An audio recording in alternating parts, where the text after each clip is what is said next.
Hey guys, welcome back to the Modeling Edge. I am Nick, and if you've watched my MRAP video, which I'll leave a link to somewhere, you'll know that I am very new to the world of RC, or radio-controlled vehicles of all kinds, from scale tanks, crawlers, to large-scale short course trucks, monster trucks, boats, helicopters, everything. I'm brand new to it.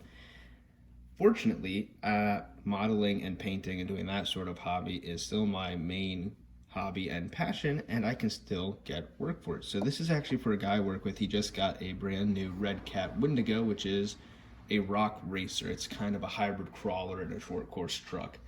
Motor is not made for crawling, it's made to go very fast, but its suspension can handle some damage.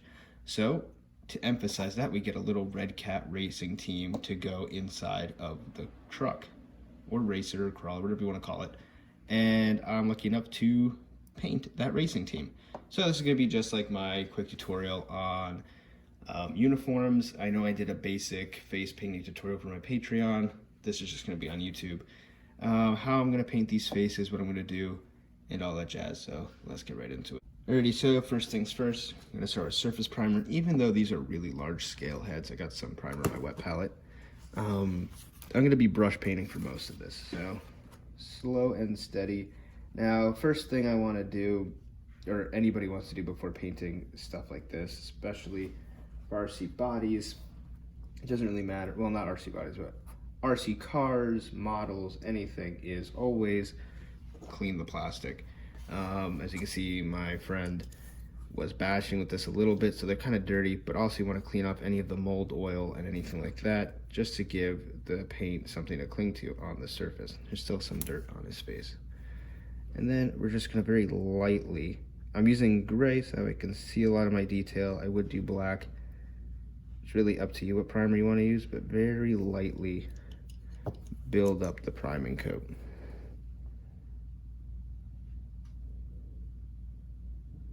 And I'm going to try to go as carefully as I can, just because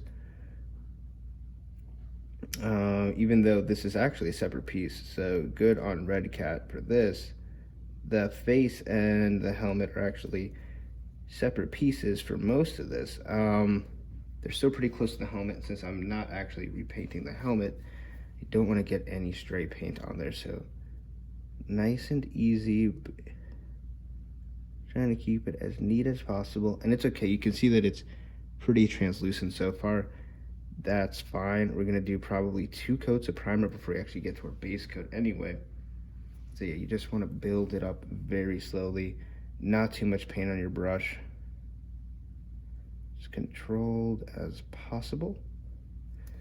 And so we're gonna go around, do this around the whole head for both, or I should say just for the whole face, for both the driver and the navigator. And like I said, we're going to probably do 2 or 3 coats on this, and then we can start applying our base coat for the actual skin tones. So I'm going to go ahead and paint the rest of this off camera just so I can get a little bit closer. But essentially that's what it's going to look like so far. Very thin, messy in some places. We're going to even it out with a couple more coats.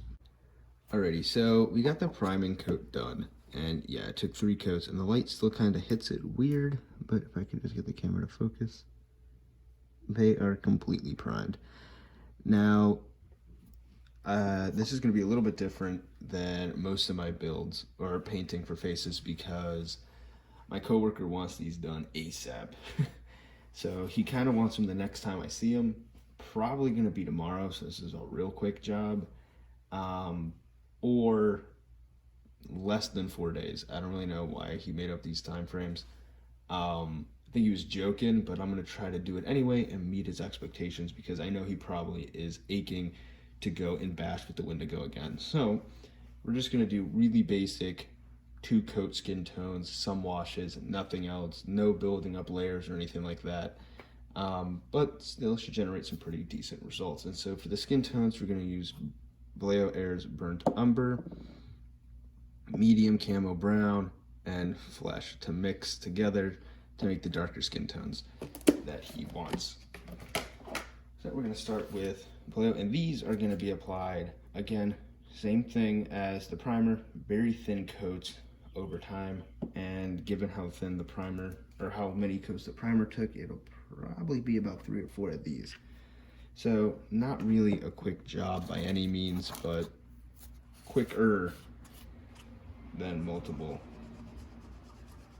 coats of different tones and buildups, which is kind of what I'm doing to that figure in the background there, which is a Warhammer Age of Sigmar Lord of Blights. That's about 2 hours of skin tone buildup. We're not going to be doing that here. We're going to be doing like an hour. So color's going to look roughly like this for the first one. Maybe some lighter stuff, but that's, again, not the goal. Let's just get this onto the figure as quickly as possible.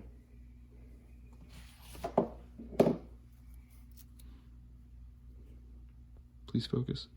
There we go.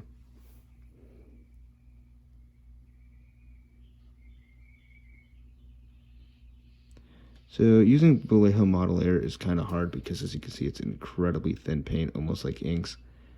And so you want to make sure you do 2 things with it. One, work quickly with figure painting when using colors this thin, and don't go over paint that's drying, because then you're just going to move it around and leave streaks.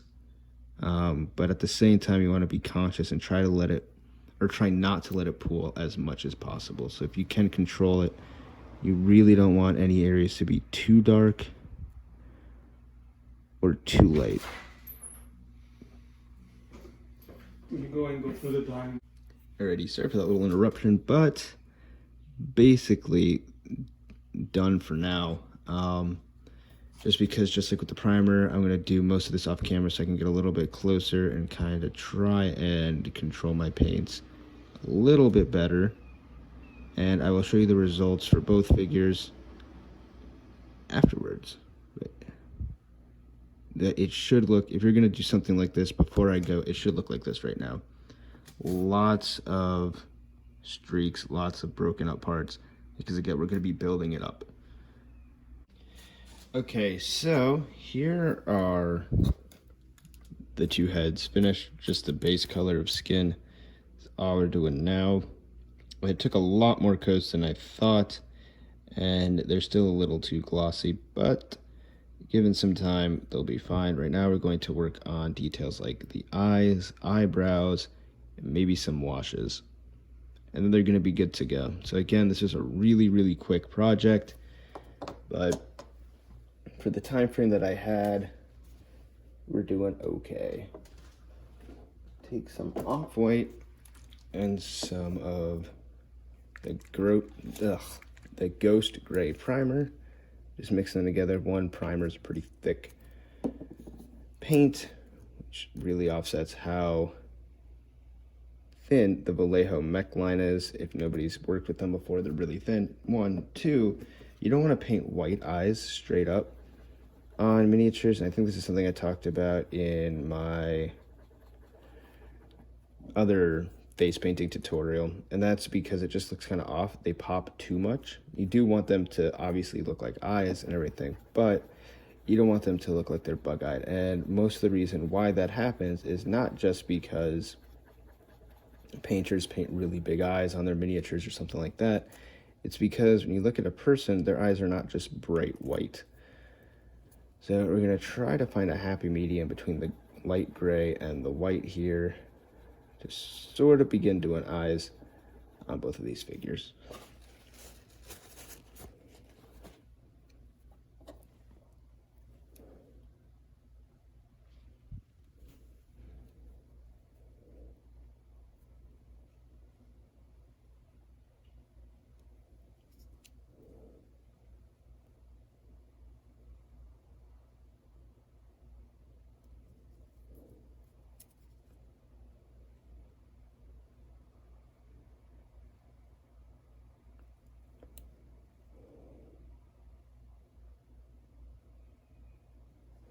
Also kind of messed it up on this particular head that I'm painting now. But as you can see, there's an area around the eyes that's not fully painted in. That's just to help me map out where the eyes are supposed to be on this figure. That's all. to make the process go a little bit faster and to really help you out down the line when you're painting base coats or skin. Try to go around the eyes. So that way, one, you know where they go, and two, you don't have to work so hard to have this really light color cover up whatever your base coat was.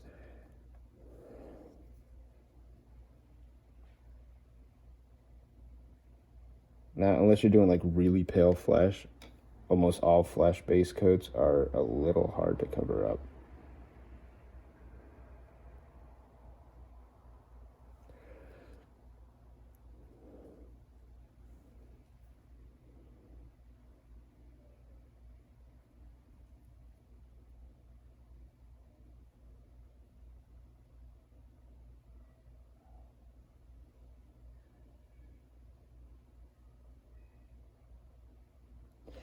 So you just want to get an approximate area for where the eyes are going to be. Obviously, there's some touch-ups I got to do around those eyes. But just like that, then we're going to paint the pupils, eyebrows, and get everything situated. Okay, so the main color for the eyes is done.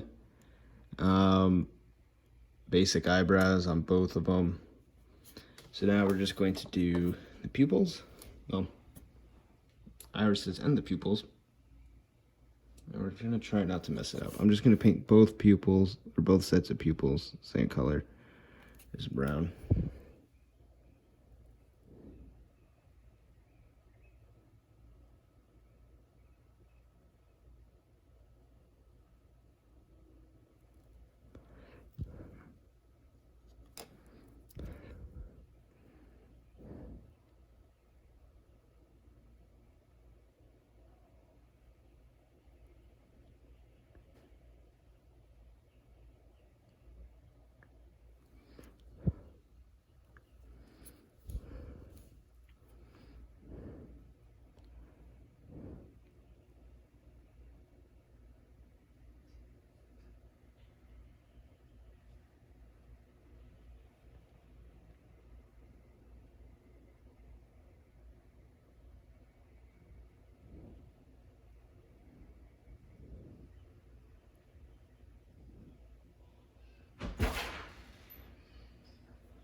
Alrighty, sorry for that third and final interruption. It is very hard to paint while everybody's home from quarantine, but here they are. So some very light washes on both of them. Really nothing. I mean, this is pretty basic stuff, and I hope that anybody in the RC world hasn't painted any ever before. I can see that it's pretty simple. This is about an hour of work. So yeah, he's got a name. He doesn't. I don't know. But I'm just trying to make them more interesting. But yeah, an hour of work just to make everything quick so I could get them to my client or coworker really tomorrow. Yeah, they don't look too bad. It'll bring some life to your RC projects, and it just makes them look a little bit better. These are working visors, but now, well, you can barely see it on camera. But yeah, now when you close the visors, there's actually a face back there. So it just makes it look a little bit nicer. So yeah, that's it for my painting video on the RedCatRacing team. So if you liked it, please give it a thumbs up. Or subscribe to the channel if you want to see more RC related or painting content. This channel will be used for both. And as always, thank you so much for watching, and I'll see you next time.